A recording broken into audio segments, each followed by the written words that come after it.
This is Hubwonk. I'm Joe Selvaggi. Welcome to Hubwonk, a podcast of Pioneer Institute, a think tank in Boston. More than a quarter of Americans are either foreign-born themselves or who have parents who were born in another country. Yet this direct link to those who have chosen to immigrate to America belies a deep divide between those citizens who wish to severely limit new immigration and those who actively resist any constraints on those seeking citizenship.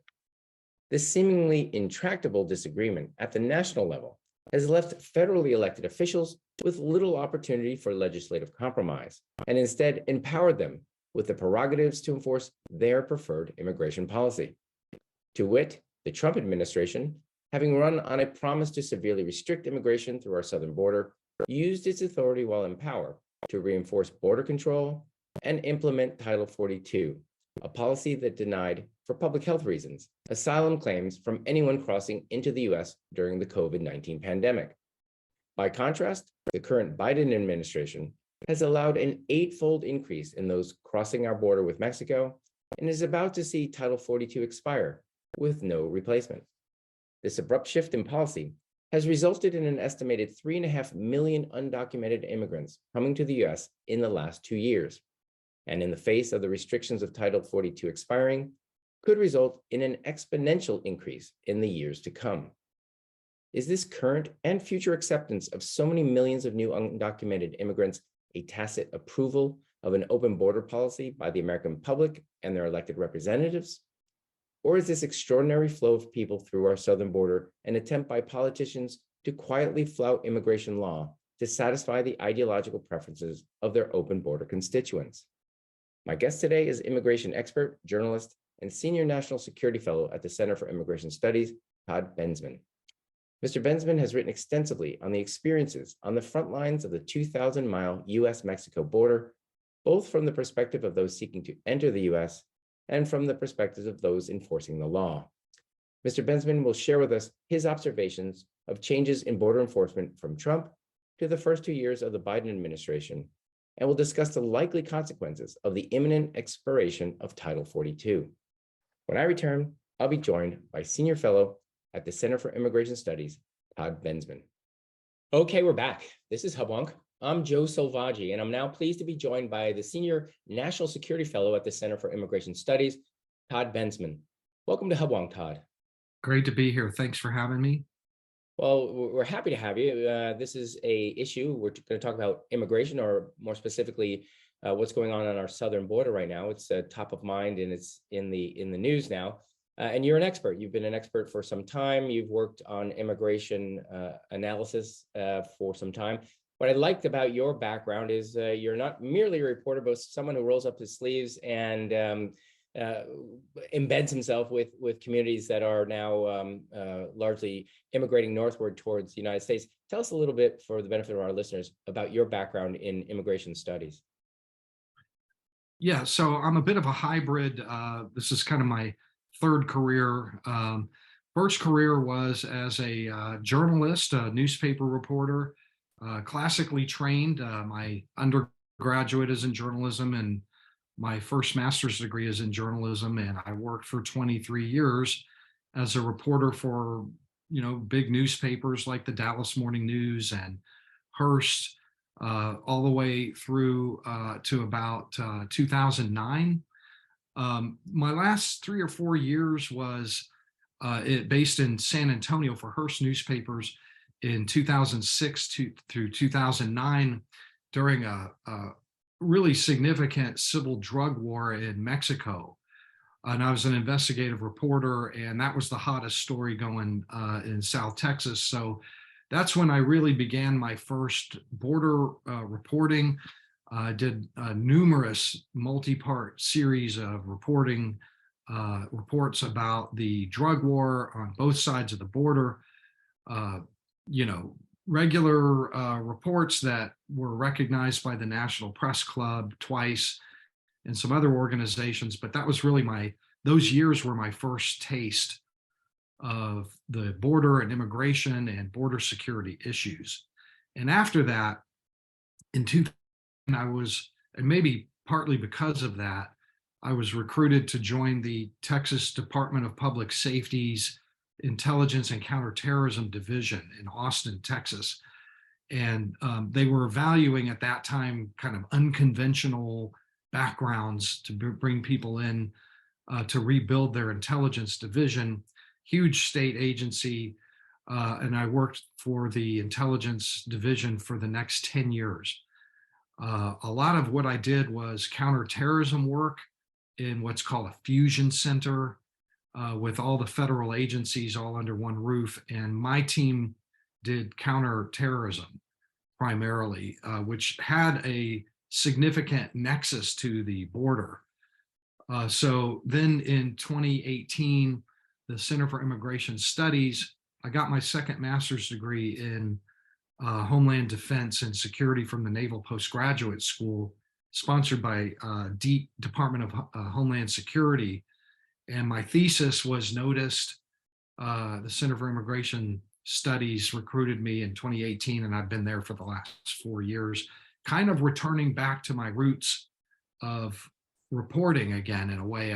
You don't forget that, like riding a bicycle. So I'm back down there on the border and spending a lot of time with the immigrants doing this. Well, that's quite an extensive background. You've looked at it from all different angles. Clearly, it's with an emphasis towards national security and the dangers of what can happen to Americans if border crossings or border activities go the wrong way. So, but I also want to emphasize, now you're with the Center for Immigration Studies. This is largely a pro-immigration, or not more immigration, but better immigration, more coherent policy. Tell us a little bit about the Center for Immigration Studies. Well, our branding is pro-immigrant, low immigration. So that's a pretty good, I think, a descriptor for our organization. We produce public education and reporting and studies and perspective and analysis on both legal and illegal immigration that is consumed mainly by policymakers in Washington inside the Beltway, but also, we're nationally recognized and read. And the idea is to just communicate information about policy and how policy works to either increase or decrease immigration, legal and illegal. I tend to focus more on the illegal part. Sure. Now, I don't want to, we're going to stay away from the idea of whether we should have more immigrants or fewer immigrants and really focus on what we do have. We're going to sort of take a cold look at the reality of what's going on. So for the benefit of our listeners who, we're primarily a Boston-based, New England-based think tank, they're unfamiliar with what it looks like on the border. We have no real idea what it's like to be near the border with our neighbor to the south, Mexico, unlike those people in Texas, New Mexico, Arizona, California. We don't know what's going on. How many people, either legally or illegally, cross that border every day or year? What's going on right now? Well, I think it helps to have some perspective, some historical perspective, and I'll just give you the perspective of former Secretary of DHS, Jay Johnson, who just a couple of years ago retired. He was from the Obama administration, and he said that when he was DHS Secretary, if the number of apprehensions at the border ever exceeded 1,000 a day, that was an unacceptable crisis. That was a really significant event. He said, I'd be in a bad mood anything over 1,000 a day. We then had the Trump administration, who was probably in the neighborhood of 1,000 to 1,500 a day. There was a spike that went to 3,000 or 4,000 a day in 2019. He wrestled that back down to 1,000, 1,500 a day. And then Title 42, which is the pushback. This is important, I'm going to tell you, because this is very significant as a policy measure. Because of the pandemic in March 2020, there was a public health measure called Title 42 that allowed for Border Patrol to push back everybody they caught back to Mexico. And they were pushing back about 90% of everybody all the way up until the Biden administration came in. The Biden administration on the very first day opened up very significant exemptions in Title 42 for family units, unaccompanied minors, and pregnant women. That set off a mass migration crisis of those categories, primarily of those categories, because they're getting in. Word spreads, hey, if you're a family with a kid, you're getting in. And we quickly went to 4,000 a day, 5,000 a day, 6,000 a day, to where we are now, which is about 7,500 a day, which would probably give Jay Johnson a heart attack if he was still in office. And so then seven and a half times the level of a bad day in the past, right?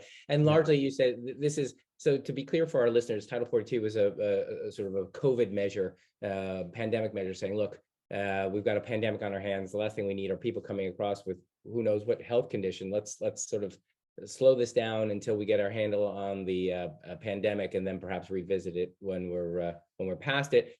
We're now, thankfully, 2.5 years. We think we're past it. But largely that was a health measure. What happened? You said turn back. I just want to define the terms. When someone crossed during Title 42, where did they go when they were quote unquote turned back? So Border Patrol typically would pick them up in the brush, put them on a transport vehicle, and drive them to the bridge, to the nearest port of entry, back to Mexico, and say, head back. And they would be taken back to the Mexican side. So that's pretty much what it looks like. It was pretty simple. If you were over there, and I often was, you could stand by the bridge and just watch them march over, large groups being marched back in. Nothing at all to dissuade or stop them from turning right around and trying again and again and again, which is what happened. So then you had the numbers of apprehensions started to spike to about 200,000 a month. A lot of those were recidivists until we had about 1.7 million in the first year of the Biden administration, which is a U.S. record. 1.77 million apprehensions. That's those the are apprehensions. So, okay, again, I want to be specific. Where 1.7 million people then, as you say, caught up in a brush.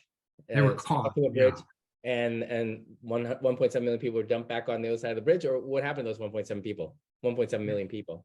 So under the Trump administration, they were 42ing. In vernacular, we just call them 42ing. They were 42ing about 90% of everybody that they caught. There were some that the Mexicans just wouldn't take. So 90%. The Biden administration on its first day reduced that to 60% of everybody. And then over time, they've reduced that to about 35-40%. So 70% of everybody that they catch are now paroled into the country. They're just simply released into the United States. 30 to 40% back to Mexico, where they could keep trying and trying. It gets complicated. I'm not going to lie to you because in addition to, I'm going to just say that altogether in the last 2 years, the Biden administration has pushed back 2.5 million times under Title 42. It was a speed bump. It was a significant deterrence. Unless you were a family group or an unaccompanied minor, those people got right in and paroled straight into the interior of the country within a day or two.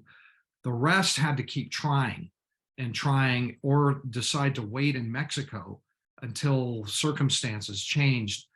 So in addition to the 1.77 million in 2021 apprehensions that they laid hands on, in 2022, it was 2.37 million. So it was, no, altogether processed by Border Patrol. On top of that, there were at least 1 million gotaways that just got through and the Border Patrol never laid hands on them. That's a very significant part of the crisis because Border Patrol got very, very tied up and busy processing the family groups. So they weren't on the line. There was nobody there. It was an undefended border. So more than 1 million people, if they got Title 42, they could go over here and cross and get into the country. So at least 1 million, probably 1.5 million by now have been they're called gotaways. It's official vernacular that got into the country. The Biden administration has probably paroled in and allowed into the country under a notice to report and parole and all these other things that they came up with. Another 2.5 million. So they're probably 3.5 new residents of the United States inside the country off that border in the last 24 months, with Title 42 still kind of acting as a kind of a deterring, modulating force. Now, I want, before we go further, I just want to, so in the past 2 years, effectively, since the changes brought on by the Biden administration, you say there's a million people who got across the border and nobody saw, and roughly another 2.5 million that, because of, let's say, changes or exceptions to 42, got in. So we're looking at 3.5 million people. You said that got in, or they're in. I want to ask what happens to them, but just for our listeners to get a sense of that number, we've got about 650,000 Bostonians in the city of Boston. We're looking at 7 Bostons in 2 years in the country, really without any official permission. Can I go that far and say, obviously the people who came across were not apprehended, but those who were apprehended and then, as you say, paroled in, they're still not of any legal status. They're just here because they came, right? So right. Do I have those facts right? Do I have about the scale right? Yeah, you do. I mean, another way to look at that is, I mean, the populations the size of Los Angeles and Chicago combined are in the country now. Huge. I mean, the United States has never experienced anything like this. And that's with Title 42 in place. It's beyond anything in the American experience that the highest number that has ever been registered apprehensions at the border was in 2000. And that was about 1.6 million apprehensions. In a typical year, there might be 300, 400, 500,000 apprehensions at the border, not 2.4 million, to give you a sense of the scale of this thing. And then in 2 years in a row, and a third year, we've just started the third year of the administration, and it really looks like it's about to, go on steroids here, because Title 42 is going to end very shortly. Maybe by the time this thing airs, it'll be over. And the intelligence community is estimating that the daily apprehensions will rise to anywhere from 12,000 a day to 18,000 a day.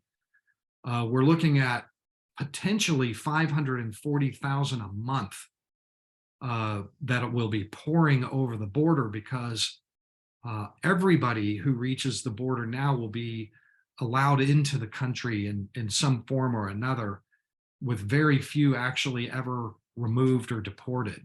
And that's where we're about to head right now. So so again, for the benefit of our listeners, many of whom, I might include myself in that list, who are sympathetic to the plight of migrants or immigrants, what they're leaving behind is absolute dreadful, crushing poverty. One can't fault them for wanting a better life for themselves and for their children and their future. So I have no animus towards those people who want to immigrate. Nevertheless, we're Americans, and in those border towns, when we're talking about millions of people crossing the border, what is the effect? You're, I believe, in Texas now. What is the effect in Texas or Arizona or New Mexico with, I'm sure they're somewhat familiar with this phenomena. They've lived in Texas. It's always been next to Mexico, so they know what they're dealing with. The scale of this must be completely disruptive. It must be impossible to carry on normal public health or transportation or education. What's going on there? I mean, you have to see it to believe it. I mean, I've been covering the border for a long time. Border Patrol agents down there who they do this for a living. Nobody has ever seen anything like this. It is just pandemonium in town after town after town.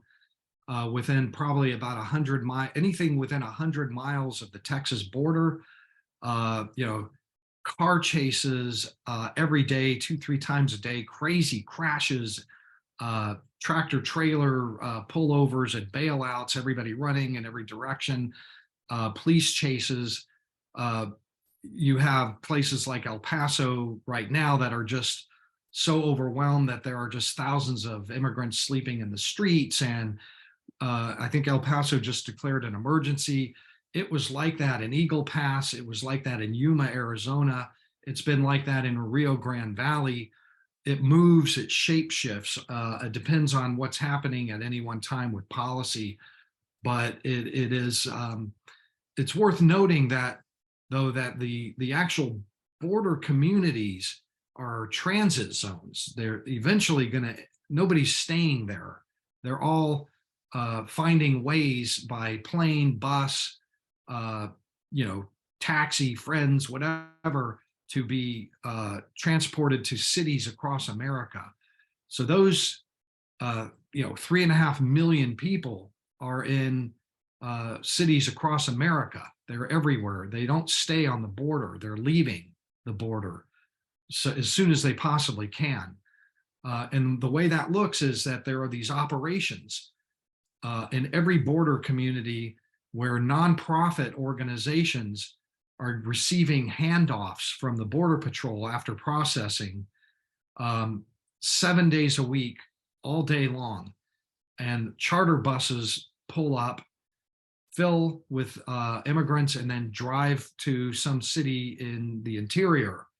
And that's happening all along the border from Tijuana all the way to Matamoros, constant flow of, you know, planes and buses into the interior. It's an importation operation, a conveyor belt system. And I've watched it. I've been in a number of these, and I'm you can just see Border Patrol drives up, drops them at a nonprofit spot. The nonprofit people help them arrange for their purchases of bus tickets, and there's a Greyhound right there on site. So Border Patrol pulls up here, they process in, and then they're filling these buses over here. And it's just like going like that all day, every day for 2 years straight. So that's your reality. We've had recently, it made headlines where I think it was Governor DeSantis was kind enough to send us Yeah. 48 immigrants, only 48, not Right. 48,000 or 4.8 million, but rather 48, flew them to Martha's Vineyard. It was quite newsworthy. It's a whole different scale, and they were promptly shuffled off the island 48 hours later. But where are, you know, taking an entirely parochial Boston, New England perspective, are those buses headed to Boston, or do we see the conveyor belt? Does it reach us? Yes, the immigrants have been pouring into Massachusetts for 2 years straight. I interview them all the time. Where are you going? I'm going to Boston. I'm going to Massachusetts. They've been pouring into Boston for 2 years straight, nonstop, thousands and thousands and thousands. You just never hear about it for whatever reason. Your media isn't covering it, or maybe they are covering it and I'm not aware of it. But it did strike me as humorous in a way, that all the hubbub about the 48 in Martha's Vineyard, because your state's been getting thousands and thousands of immigrants for years already, right off the border, fresh off the border. And so have all those states. New York has been getting just tens of thousands. Washington, D.C., it didn't take governors in Texas and Florida to fill those places up. They were already being filled for like a year and a half straight, month after month after month. So, you know, for the benefit of our listeners, I think we're talking about how states manage this challenge, this crisis, whatever we want to label it. But really, immigration is a federal issue, right? We decide at the federal level who comes across our borders. You mentioned the Biden administration, and of course, those who follow politics knows that both of course, the executive branch, but also both houses of Congress have been in the control of the same party for the last 2 years. So in theory, if one had the political will to do something about this, to address sort of the chaos and the disorganized tragedy, which is both the plight of the immigrants and those communities who receive the immigrants, why isn't there anything being done constructively to create order out of this insanity? Okay, so I mean, at this point, I need to just explain a couple things. So the Biden administration has done something that no other administration has ever done before, which is to take a position that it will not enforce congressional statutes. They just simply decided not to do it. And what that means is, the statutes are very clear. When you cross the border illegally, you are to be detained in a detention center. You can claim asylum, you can, whatever you're going to claim, but you have to be detained inside a detention facility for the duration of until we decide whether you're going to be released or deported. But if you're not released, then you are to be deported. The Biden administration decided before they even entered office that they are not going to do detentions or deportations anymore.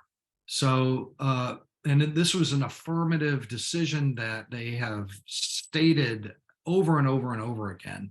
We don't detain and we don't deport. It's cruel and inhumane to enforce our laws that are on the books. So instead, what they're doing is they have created these ad hoc alternative policies. For example, the use of something called humanitarian parole, which is supposed to be, it's in the INA, the Immigration and Naturalization Act, but it's supposed to be case by case, individualized. If you cross illegally and you're wounded, you've got 10 bullets in you, we're going to let you in. And or if you need some kind of dire situation or whatever it is, on a case-by-case basis. But the administration decided to apply humanitarian parole to hundreds and hundreds of thousands of people all at once. There's litigation about it and all the rest, but it's slow moving. But a lot of credible legal minds have questioned their use of humanitarian parole. In order to avoid, they just want to avoid detention. They don't do detention anymore, or removal. The other thing that they did was they started handing out alternatives to detention, which is to say that you can report in on an honor system to ICE in a year or so in the city of your choice. So they're like, it's kind of this honor system for millions of people. So you cross in, you get humanitarian parole and a document that says in Chicago or Boston, sometime in the next year, you should report in to ICE and then do whatever you're going to do to figure out. So when word of this spread to Latin America and Africa and the rest of the world, of course, they came and they never stopped coming in the largest numbers we've ever seen and in the greatest diversity of nationalities we've ever seen. Those policies are the things that caused this. Normally, Democratic administrations like Obama, Bill Clinton, they followed the law. You were detained and you would be deported if you didn't have a grounds to be in the country. None of that's happening. The administration from the very first day eliminated deportations from the interior. I'm not talking about Title 42. I'm talking about just interior deportations. The numbers are down 80% across the board of every possible, even criminal aliens. They stopped deporting criminals. So I want to put Todd, I want to put a point on this. I think many people hear our conversation and they think, okay, so we're not deporting people. It's a problem, but these immigrants, they're sympathetic characters. I understand why they want to come. it's as if the wave of new immigrants merely just happened, as if there had been some sort of hurricane or earthquake or some phenomena that happened in South or No. Central America that forced these people who would otherwise have stayed home north. But rather, what you're saying is the actual policy is sort of like a beacon to the world saying, this is the time to come. If you're interested in coming to the United States, come now, because you will not be turned away. So in a sense, the policies they don't merely fail to address the problem, they actually create the problem. That's essentially what you're saying. Right. And, I don't want to underplay the fact that the rest of the world a lot of it's a terrible place. I mean, you can understand why somebody wants to leave their homeland. Those are they're so-called root causes. They exist. Root causes exist. There are these push factors in their home countries. But those don't really change. Those are steady state. They certainly don't change quickly. Not quickly enough to explain mass rushes and mass retreats of people. The only thing that explains mass rushes and mass retreats is whether the door is open or closed at the US border. That's the toggle. That's the main toggle. And liberals and conservatives always argue about which is the toggle. The push factors, is that the thing? But I would agree with liberals that there are push factors and root causes. I've been to a lot of these countries, and I can certainly sympathize with anybody who would want to leave Nicaragua or Venezuela right now. But there are 750 million people in the world who live in extreme poverty, and another couple billion that live in just bad poverty. And so, governments have to have controls over who comes in. I mean, it's a basic sovereignty issue, a sovereign right. So when the Biden administration stopped deporting people from the interior, they tried a complete moratorium at first. It got thrown out, and then they did some other things that ended deportation. And at the same time started accepting exemptions from Title 42 of these family units and unaccompanied minors. It set off this, listen, I never met an immigrant who didn't have a modern cell phone fully connected to the internet. They're in social media, and they send selfies home when they're on the buses at the nonprofits getting let in with their papers. And everybody downstream is like, wow, we're getting in. All we got to do is bring the kids. We're in. So you characterize, or again, we're talking about a pretty dire situation now, but you characterize Title 42, which is again top of mind for everyone. It's front page in the news. It existed as a sort of a relic of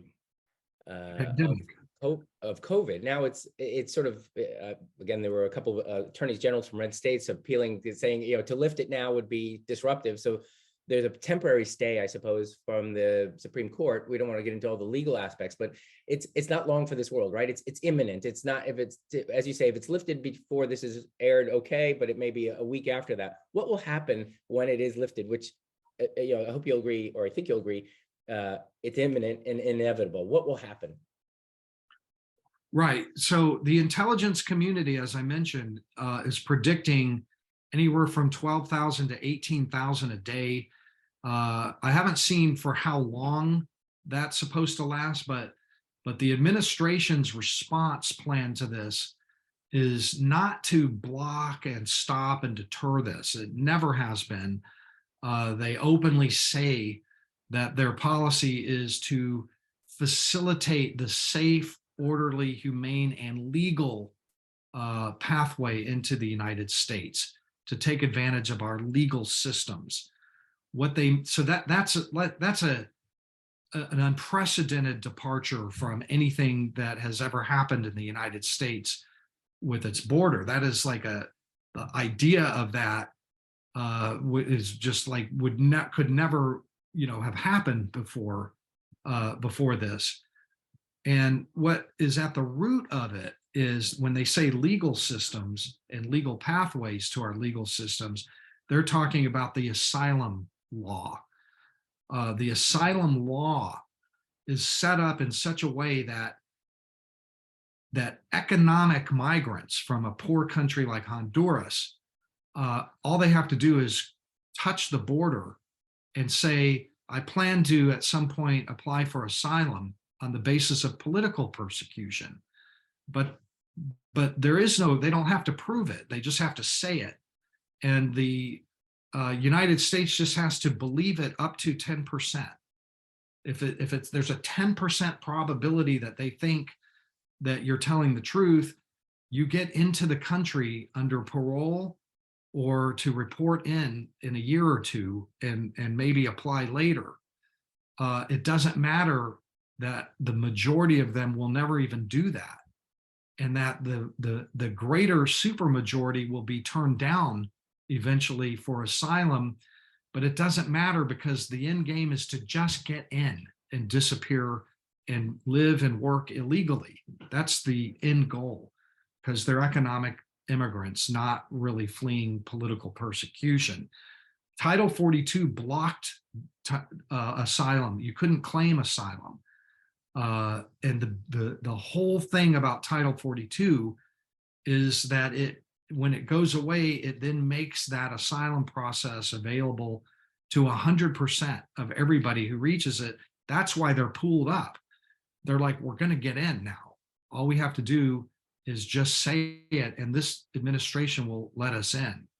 Previously, you stood a pretty good chance of getting prosecuted for illegal entry and detained for a long, long time, and then eventually deported from the detention centers. The law says you have to be detained the entire time, but the backlog for asylum is 6 years.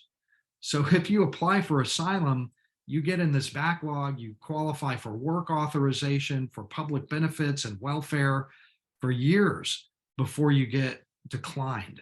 And then you just disappear illegally and say, come and get me. Well, this administration is never going to come and get you, because we don't do deportation anymore. Indeed. I think, again, we're running long on time. Yeah, sorry. I think some of our listeners are going to say, look, I believe in open borders, and others say, I believe in closed borders. But what I'd say is, I think the importance of the show is, let's have that debate. Let's have a conversation, but we ought to do it with open eyes. It does seem that even though this seems to me to be a massive story, again, we trained our attention on 48 people who came to Martha's Vineyard, and seem to be blind to 3.5 million people who are, in places that are less conspicuous. I'd love to have the public debate, but it seems that nobody's following it.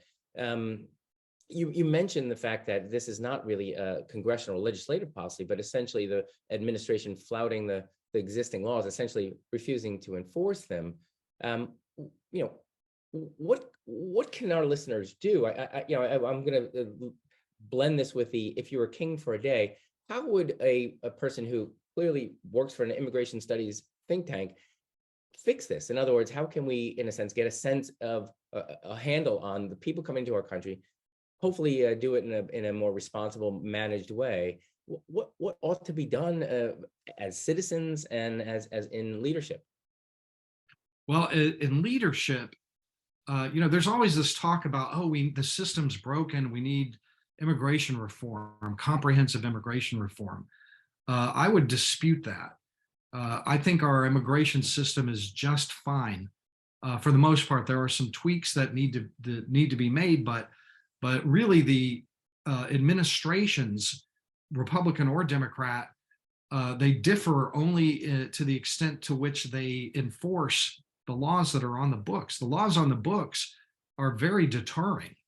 There's prosecution, there's detention, long-term detention. It is deterring, and then there's deportation normally. Those are the things that control a border. The things that would have to change is the asylum law is set up so that it doesn't matter if you crossed 10 other countries that were perfectly safe, and that if you even had asylum in 3 of them already, we don't check and we don't care. Our asylum law says that if you show up at our border, except for with Canada, we do have a deal with Canada, but on the southern border, It doesn't matter if you already had asylum in one or two or three other countries. We let you in to claim asylum here. That needs to be fixed. The day that that gets fixed is the day that all mass migration crises end. And then there's another thing called the Flores settlement. I don't want to grind out too much time, but there is a cap on the amount of time that we are allowed to detain families to 21 days and under. That has been abused in a huge way. The Flores settlement needs to get fixed. The asylum law needs to be tweaked, and we're good. And the administration needs to be compelled, maybe by the Supreme Court, to just abide by statutes that are on the books. Indeed. So again, we are a kind, compassionate country, one of historically many immigrants. We're all sort of got here one way or the other. So we don't want to sound as if we're either anti-immigrant or anti-asylum. Certainly those people who are escaping political persecution, we want to hold the torch up for them.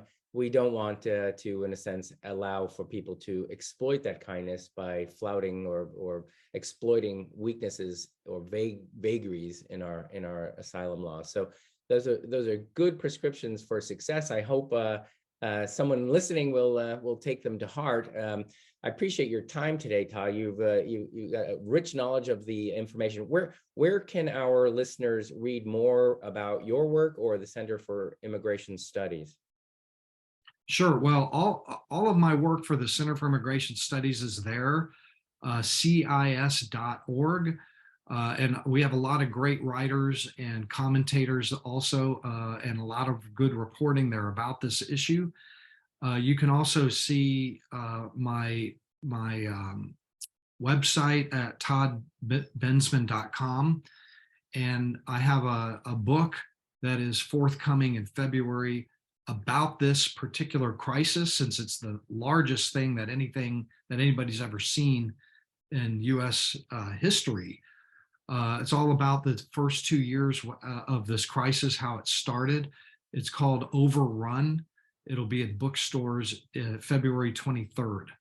Okay. All right. Well, good. Now we've got some another action item. Stay tuned. Pre-order your book, perhaps, if possible. So again, thank you for being my guest on Hubwonk. You've been a terrific fund of information, and our listeners, I'm sure, appreciate it. Thanks for having me. This has been another episode of Hubwonk. If you enjoyed today's episode, there are several ways to support Hubwonk and Pioneer Institute. It would be easier for you and better for us if you subscribe to Hubwonk on your iTunes podcatcher. If you'd like to make it easier for others to find us, you're welcome to offer a 5-star rating or a favorable review. We're always grateful if you want to share Hubwonk with friends. If you have ideas or comments or suggestions for me about future Hubwonk episodes, you're welcome to email me at hubwonk@pioneerinstitute.org. Please join me next week for a new episode of Hubwonk.